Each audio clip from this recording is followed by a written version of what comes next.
Halo sahabat semester pendek, balik lagi di channel kesayangan kita, channel semester pendek, tempatnya berbagi ilmu tentang teknologi informasi, komputer, dan juga sistem informasi. Oke sahabat, pada video kali ini saya akan memberikan bocoran terkait tes Panwascam atau pengawas pemilu di kecamatan yang rencananya akan diselenggarakan tanggal 14 Oktober 2022. Info dari websitenya Bawaslu. Oke, karena infonya tes tersebut akan dilakukan 14 Oktober dengan jumlah soal sekitar 100 soal dengan waktu 90 menit, maka video ini akan saya bagi sekitar 5 seri. Jadi setiap seri akan ada 25 soal. Oke, tanpa berlama-lama kita akan masuk ke pembahasan soalnya.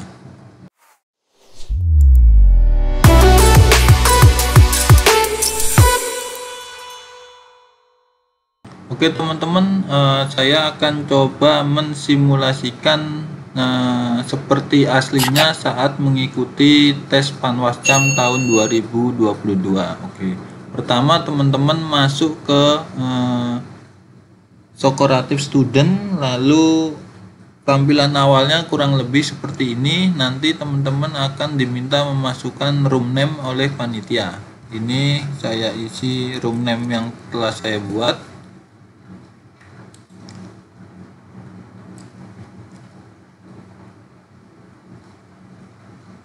Lalu masukkan nama dari peserta, nama kalian. Saya coba di sini semester pendek. Lalu done.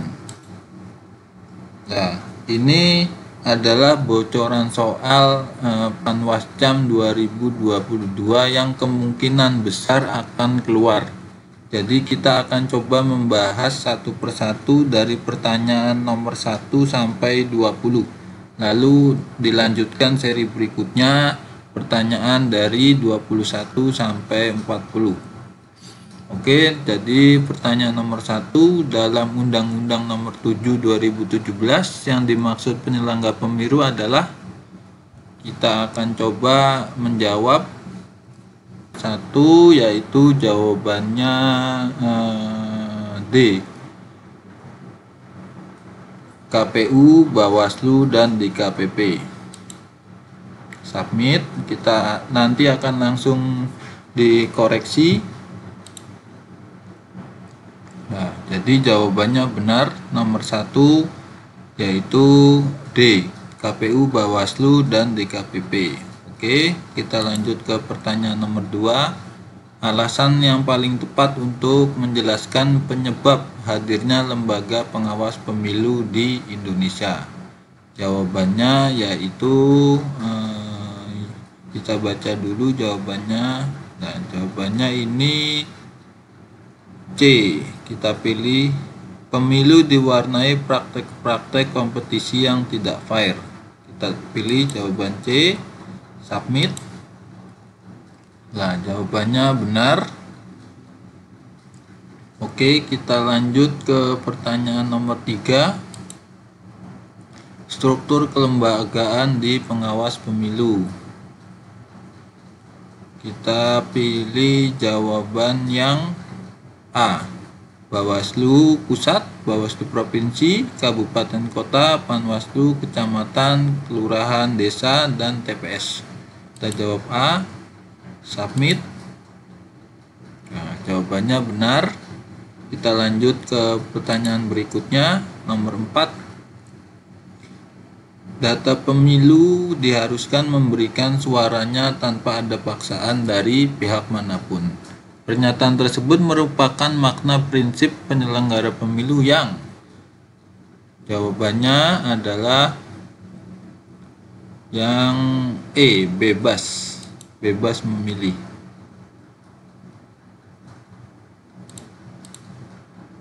Kita submit. Nah, jawabannya benar, korek, bebas. Lanjut pertanyaan berikutnya. Pertanyaan nomor 5, di bawah ini adalah indikator pemilu demokratis kecuali. Yang mana kira-kira jawabannya? Kita pilih yang D, akses media dan kebebasan berekspresi. Kita submit. Jawabannya benar. Lanjut ke pertanyaan selanjutnya, nomor 6. Pengawas TPS berjumlah, ada yang tahu? Ya, jawabannya yaitu B, 1 orang setiap TPS. Kita submit. Jawabannya benar, 1 orang setiap TPS. Oke, lanjut pertanyaan berikutnya, nomor 7. Dalam kampanye ada aturan dan ketentuan yang harus dipatuhi oleh pelaksana, peserta, dan juga petugas kampanye. Berikut ini adalah larangan dalam kampanye yang harus ditaati pelaksana, peserta, dan juga petugas kampanye. Kecuali. Jawabannya adalah E, kampanye dengan batas waktu yang telah ditentukan oleh KPU. Kita submit. Nah, jawabannya benar. Kita lanjut ke pertanyaan selanjutnya, nomor 8. Pernyataan berikut merupakan kewajiban Bawaslu Kabupaten Kota dan Bawaslu Kecamatan, kecuali. Dan jawab E, merekomendasikan pembentukan Dewan Kehormatan. Karena ini tugasnya Bawaslu RI. Kita submit. Jawabannya benar. Lanjut ke pertanyaan berikutnya, nomor 9. Perlengkapan pemungutan dan perhitungan suara di TPS meliputi antara lain, kecuali. Ada yang tahu? Jawabannya yaitu E, obeng untuk mencoblos. Pasti tidak, karena untuk mencoblos biasanya kita memakai paku. Kita submit. Jawabannya benar. Lanjut ke pertanyaan berikutnya. Panwaslu Kecamatan berada di bawah dan bertanggung jawab kepada. Jawabannya yaitu A, Bawaslu Kabupaten Kota. Kita submit. Jawabannya benar. Lanjut ke pertanyaan berikutnya. Apabila terjadi hal-hal yang mengakibatkan Panwaslu Kecamatan tidak dapat menjalankan tugasnya, pengawas tahapan penyelenggara pemilu untuk sementara dilaksanakan oleh.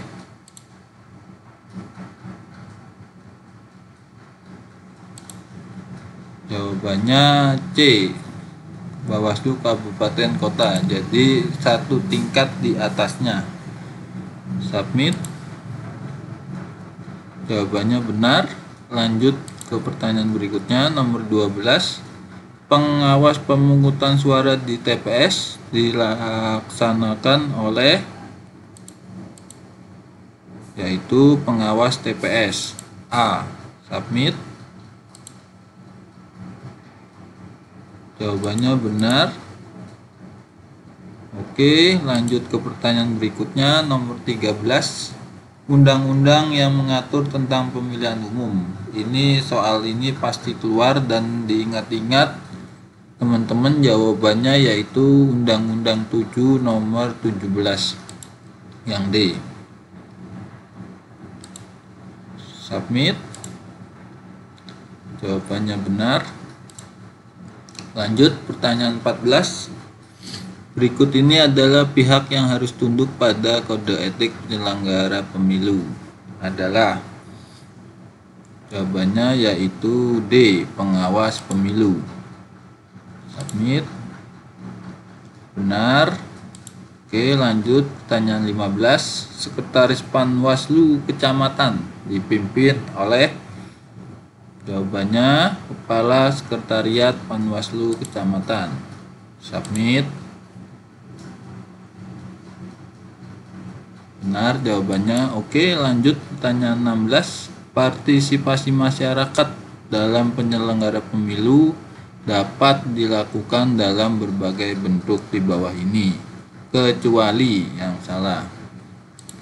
Jawabannya yaitu yang E, melaksanakan pemutakhiran daftar pemilih karena dilakukan oleh Bawaslu. Submit. Benar, lanjut.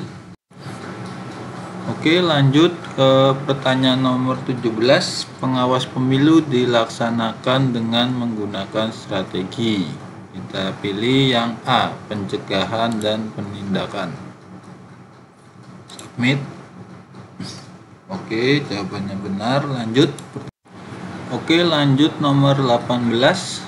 Pencegahan pelanggaran pemilu yang dilakukan oleh penyelenggara pemilu.